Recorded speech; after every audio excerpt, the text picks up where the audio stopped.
जय हिंद। मैं अमन जो एक ऐसी भाषा का जिक्र करेंगे जिनमें हरिवंश राय बच्चन, सूर्यकांत त्रिपाठी निराला, महादेवी वर्मा, तुलसीदास ऐसे महाकवियों को जन्म दी।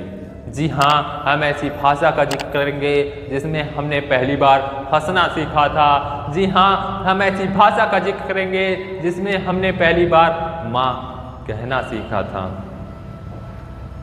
जो संस्कृत, पाली, प्राकृत, अभिभ्रंश, अवहट से होते हुए जिसे हम गर्व से माता हिंदी कहते हैं, तो हम ऐसी भाषा का जिक्र करेंगे।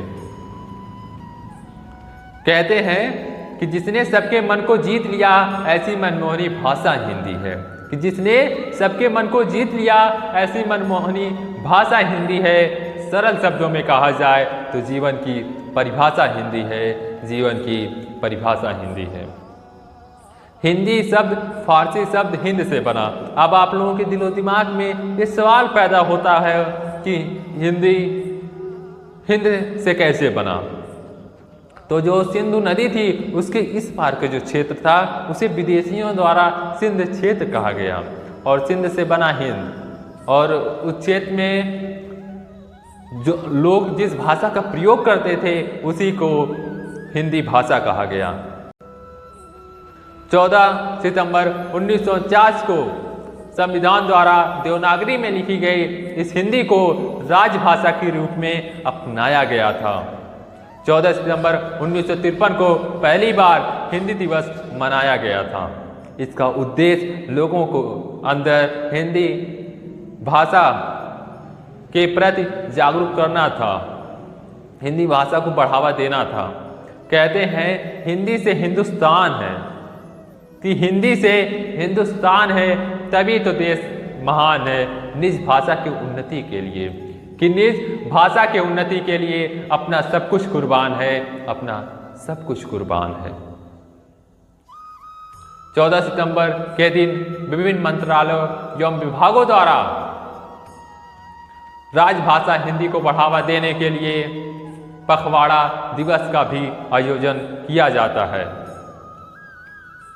2011 के जनगणना के अनुसार हिंदुस्तान में 43.6% लोग हिंदी बोलते हैं। देखिए, हिंदी भारतीय संविधान की 8वीं अनुसूची में शामिल भाषाओं में से एक है। कहते हैं कि आज हमने ये ठाना है, कि आज हमने ये ठाना है लोगों में हिंदी के प्रति स्वाभिमान जगाना है। हम सबका अभिमान है हिंदी, भारत देश की शान है हिंदी। हम लोगों की शान है हिंदी, भारत देश की शान है हिंदी।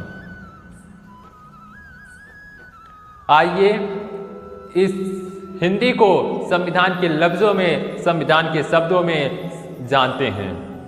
तो जो संविधान का भाग 17 है उसमें राजभाषा का जिक्र किया गया है और ये सारी बातें अनुच्छेद 343 से 351 के बीच कही गई है।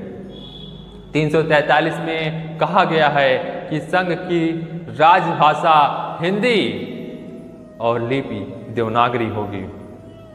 अनुच्छेद 351 में खुले शब्दों में कहा गया है कि राज्य का, संघ का यह कर्तव्य होगा कि हिंदी भाषा का प्रचार करे, इसको बढ़ावा दे, इसका प्रसार करे।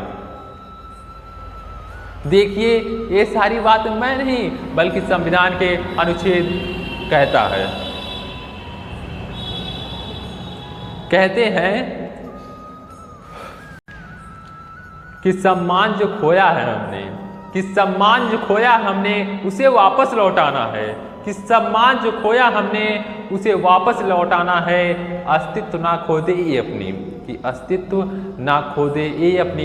इसीलिए हिंदी भाषा से प्रेम करना और इसे बचाना है। इसीलिए हिंदी भाषा से प्रेम करना और इसे बचाना है।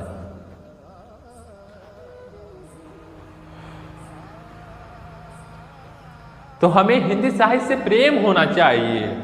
अगर आप एक बार हिंदी साहित्य से प्रेम हो जाता है तो आप इसके एक एक शब्दों के साथ खेलने लगेंगे। खुशी की बात यह है कि मैं भी हिंदी साहित्य का छात्र हूँ। तो एक कविता पढ़े थे कि कविता उड़ान है चिड़ियों के बहाने, कि कविता उड़ान है चिड़ियों के बहाने, कविता की उड़ान भला चिड़िया क्या जाने। कि कविता खिलना है फूलों के बहाने, कविता का खिलना भला फूल क्या जाने। कि कविता खेल है बच्चों के बहाने, कि कविता खेल है बच्चों के बहाने, बाहर भीतर सब घर एक कर देने के माने, बच्चे ही जाने, बच्चे ही जाने। तो हम लोगों के गुरुजन जब एक कविताएं पढ़ा रहे थे तो सारे निष्कर्षों में से एक निष्कर्ष ये भी निकाले थे कि कविता शब्दों के साथ खेलती है और उसे खिलाने वाले हम, आप या फिर कवि होता है। तो जब एक बार आप शब्दों के साथ खेलने लगेंगे तो आपकी बोली, भाषा, शब्दों को कहने का तरीका ही बदल जाएगा। आप शब्दों के साथ खेलते खेलते आपकी भाषा बहुत ही बेहतरीन बन जाएगी और आप शब्दों से चार चांद लगा देंगे। कुछ लोग हिंदी साहित्य को घृणा के भी नज़र से देखते हैं, नफरत के नज़र से देखते हैं, बुराई करते हैं। तो लोक भाषा में कहावत है कि बंदर क्या जाने अदरक का स्वाद। तो ऐसे लोग क्या जाने कि हिंदी साहित्य क्या होता है। अरे साहब, हिंदी साहित्य के बदौलत लोग प्रधानमंत्री तक बन जाते हैं, नई नई पार्टियां बना लेते हैं, सरकार पलटने की भी ताकत रखते हैं। और बुराई करने वाले लोग बुराई करते करते एक दिन मिट्टी में तब्दील हो जाते हैं और उनकी जो आने वाली पीढ़ी होती है वो भी नहीं याद करती हैं। और हिंदी साहित्य से प्रेम करने वाले एक एक शब्दों के साथ खेलते खेलते कब अरबों खरबों में खेलने लगते हैं पता भी नहीं चलता। और ऐसे लोग हिंदी साहित्य के साथ अपना नाम अमर कर लेते हैं। हिंदी साहित्य जब तक रहेगा तब तक ऐसे लोगों को याद किया जाएगा।